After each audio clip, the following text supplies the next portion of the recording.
Hello and welcome back to another video. If you're new here, my name is Sophia and I work in film and TV as a freelancer, and I am obsessed with all things personal finance. Now today I wanted to do a video going over my net worth as a 28-year-old. So you might be sitting there wondering, why the hell would I bother tracking my net worth? This is only for millionaires out there that are interested in this number.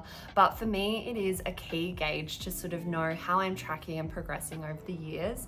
And it also gives me a good indication of when I might be able to transition to early retirement later down the line, and to just know my financial health. So essentially your net worth is the total amount of your assets minus your liabilities, so any sort of debts or loans that you have at the moment. Just a quick little disclaimer, this is purely just for entertainment and educational purposes only. I am not a financial advisor and this is not financial advice. So I think it's important going into this net worth video that we talk a little bit about privilege and where I've come from, a tiny little SparkNotes version of my money story. Essentially, I grew up in a very tiny town, 2.5 hours out of like the main city, with my sister and my parents. They are, still happily married, which is amazing, and definitely such a benefit to grow up in a household where, the parent structure was strong and supportive and loving. Really can't fault them in their parenting style, that's for sure. In terms of money, we were middle class, they're both teachers. We didn't go without, but we, weren't living a really lavish lifestyle. We definitely got told no many times, which I think is very good as a child to get told no. And yeah, we, went on holidays every now and then. We definitely had, a roof over our head, food on the table, very grateful. And they taught us work ethic from a very young age. We would go down the street and sell walnuts, and we put that money in our little piggy bank, and then Dad would go and deposit at the bank for us, and we'd have our little book where you get your stamps of how much money is in there in your account. And so it was a very good way to start educating on savings, for sure. And also, developing the work ethic from a young age. My sister and I worked at a cafe when we were 11 or 12, I think 12 potentially, which is, probably can't get away with that now, but in a tiny town it was fine. It was minimal hours. We were, tag teaming it, which was really good. And yeah, worked all throughout, high school and all throughout university. In the summer breaks, we would work on a fruit orchard for the whole break, and in the winter breaks as well. So yeah, it was really good. And our parents were definitely supportive. Obviously, having to move to the city 2.5 hours from home, they were very supportive of like helping us to build our lives up here, because we weren't eligible for any sort of Centrelink government help, which was really frustrating at the time. I just remember crying about it a lot because it felt so unfair that we had to move so far to go to university, and yeah, the government just wasn't helping us. But hey, at least I had parents that were willing to assist with like rent and things like that initially, and then eventually we just took over and started paying for everything, like rent, because that was pretty much all that they were covering. My parents didn't really teach me too much in terms of like investing or too many financial things besides saving and being frugal where I could. There was definitely a lot of stress in our household around money. There were certain periods where you could tell it was just, a sore topic. I have definitely developed my own opinion around money, and I've really used the past 5 or 6 years to change my mindset around money. Money is always available, and yeah, it comes to me easily and effortlessly. And that is my mantra now going forward for the past 5 years. And I think it has put me in good stead to attract money and have a really healthy relationship with money and finances. Okay, so after that little spiel, which I think was very important to give you context, I thought I would go into the numbers, so the nitty-gritty numbers. So the last time I filmed this video was the 28th of, or when I posted it was the 28th of December last year. So it's about 11 months since I last filmed that video, and I actually haven't checked what my net worth was at that point. Let me just have a quick look, because I have a spreadsheet where I track everything, which I'm not going to bother putting on the screen, But I think if you like Google free net worth calculator spreadsheet, it'll probably pop up. I didn't make it because I couldn't be bothered at the time. I've been tracking it since 2023. So in December last year, my net worth was sitting at $112,675. So, you know, I'd surpassed that 100K goal, which was amazing. So let's go into my net worth for November. It is the 29th of November now. So yeah, a full 11 months since I last, you know, posted a video like this. I'm 28 years old. For a little bit of context about me, I live with my partner, but we don't share finances. We don't have any kids or a mortgage, you know, to combine finances for. I work in the film industry and I've been away for work a lot the past year, and I have to go back down for work for the next like 8 months. So yeah, I, you know, travel a lot for work. I enjoy my work and it's fun, and yeah, I get to go and live in different places, and thankfully the job that I'm going on to isn't too far from home. It's close to like my parents. It's, you know, going to be easy to be able to see my boyfriend, which is definitely important. So let's dive into it. So really exciting news when it comes to my liabilities. I don't have a mortgage. I don't have any credit card debt or other debts. The only liability that I have is my HECS debt. And as I mentioned, potentially I have a bachelor and a master's degree. The master's degree was really expensive. It was a year and it was about 40 something grand, which is just not worth it for doing a year. But I guess I just didn't think about that at the time when I signed up to do it. That was before I'd sort of gone on my finance journey. And I just really felt like I needed it after coming out of my bachelor degree. I needed like the, you know, extra skill set to step out into the industry, which it definitely helped in some respect, but I don't go and, you know, heavily recommend it to people without, you know, having a proper think about, you know, what that commitment looks like. So very exciting. The 20% reduction to HECS debts has been applied. Well, for mine anyway. I'm sure for everyone else's it's like gradually being applied. So my HECS debt actually went down. So last month my HECS debt was sitting at $64,751, which is insane. And it's now at $50,204. So it literally went down $14,000 because of this 20% reduction. So I'm very excited about that. It's almost below 50K, which is so exciting. I feel like this just makes it feel so much more tangible to like whittle it down over the years when I'm paying it off. So that is my current liabilities. Coming up to my assets. So at the moment, my superannuation is sitting at $38,904. So it's not massive, but because I'm a freelancer, there's obviously periods of time where I'm working for myself or I'm, you know, not working. So my super isn't getting contributed to as much, but I have lately been working a lot as a PAYG employee, so my superannuation has been getting paid, which is awesome.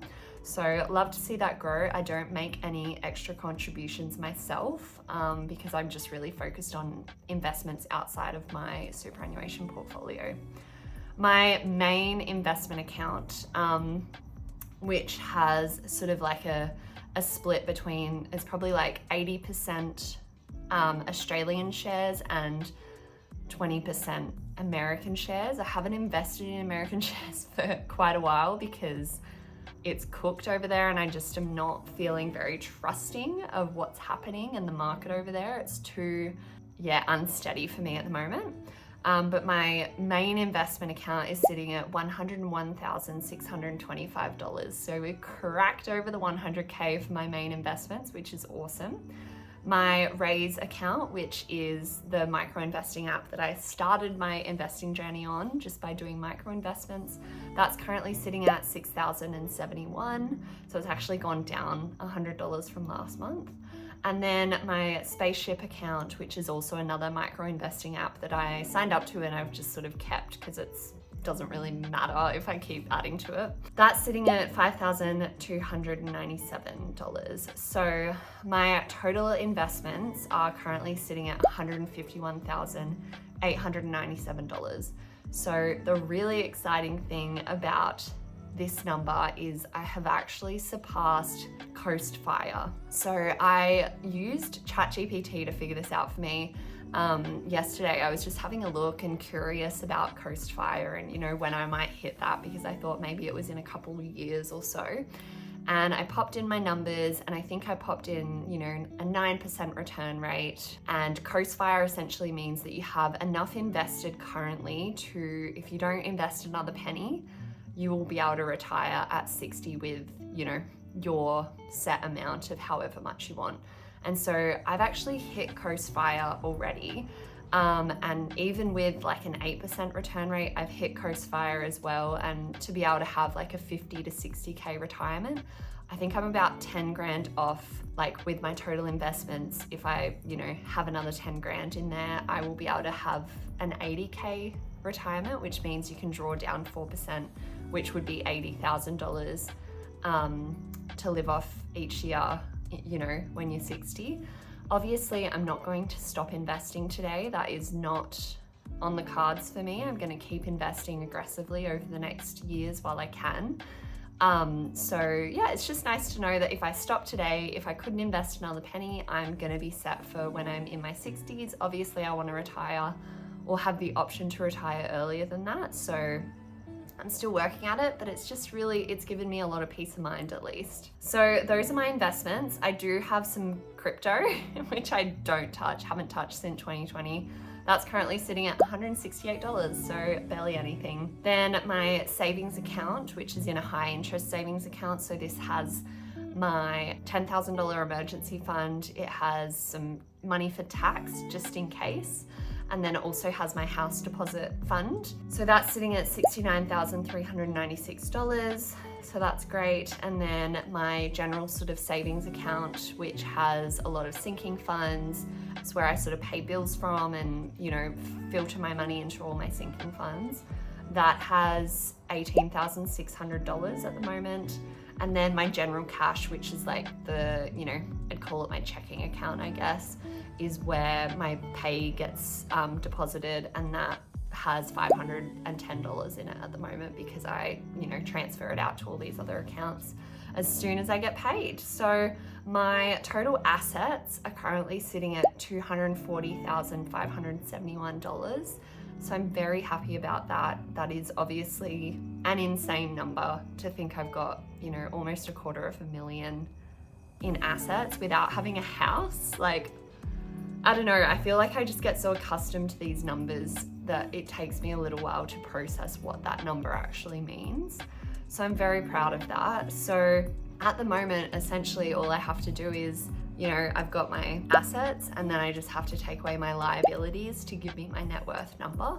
And so my current net worth is sitting at $190,367. So from last year, it has grown about $78,000, and I definitely haven't invested $78,000 in a year. So that came from paying off some of my HECS debt, from, you know, contributions to my super, from like, you know, compound interest. So all of those factors help to grow this number, and I'm pretty excited to see, you know, what it's sitting at the end of December. And as I come into this time next year as well, that'll be interesting to see what I hit next time I do this video, because I think it would be fun to do this annually or biannually potentially, because obviously from here on out, compound interest really starts to kick in and work for you, which is, you know, the whole reason why investing is so important. So very exciting. I can't believe I'm almost at a 200K net worth. That's nuts. I'm very happy with, you know, the progress that I've made since I started my investing journey with like a negative net worth. So in 2023, or the end of 2022, in December, my net worth was negative $3,772. In January of 2023, my net worth was negative $1,075. So we've been on this journey for quite some time to, you know, grow from negative to almost 200,000 in 3 years. Very proud of myself.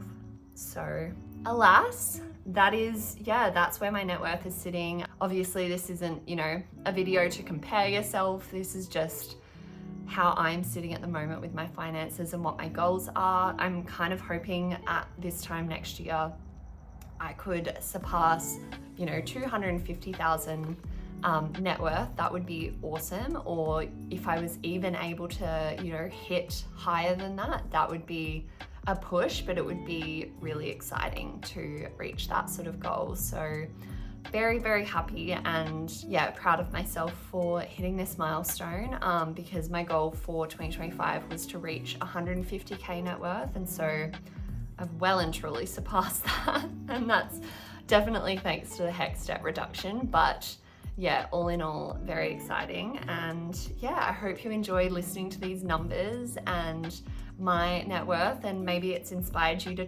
start tracking your net worth so you can see how you progress over the years. Anyway, if you enjoyed watching, please let me know in the comments below. Please give me a like, and don't forget to subscribe. It is free to do so and will really support me and my channel. But anyway, I will see you in the next video. Thanks so much. Bye.